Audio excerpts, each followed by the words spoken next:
Okay, if you're going to be doing a lot of bag work, I definitely recommend wrapping your hands.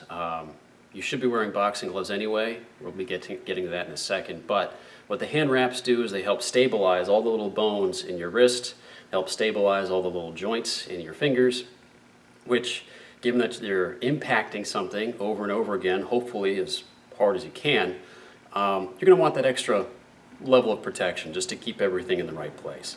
So this is going to be how I do it. There's plenty of other resources online if you find my way is uncomfortable or tedious. That's up to you. What I do is first put it around your thumb and I bring it around the front of the wrist. From here, wrap it around your wrist about 2 or 3 times. Since these are so long, I usually do 4 or 5.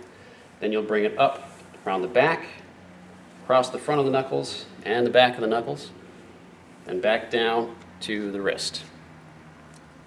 From here, wrap underneath the thumb, then over the thumb,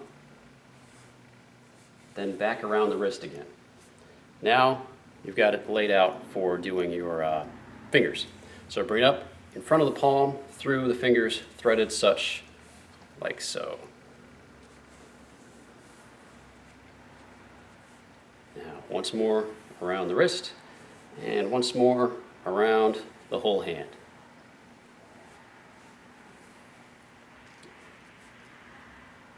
Now usually it's up to you if you want to do one more pass around the whole hand.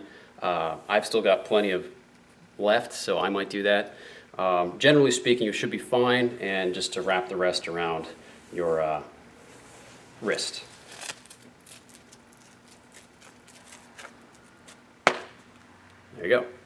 Now, one reason to do one more pass around the hand, as I mentioned earlier, if you have 16, 18-ounce gloves and you feel like your hands float inside of them, you may decide you want the extra protection up there, the extra amount of cloth just to fill it out so you can not feel like your hand floats inside your glove.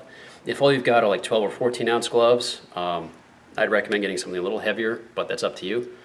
Or if you just have large hands inside your 16 or 18-ounce gloves, then you probably don't need it. You know, just experiment, play around, feel what works. There is no right way of doing it, no one right way of doing it. There's just plenty of wrong ways of doing it. So just don't do it wrong.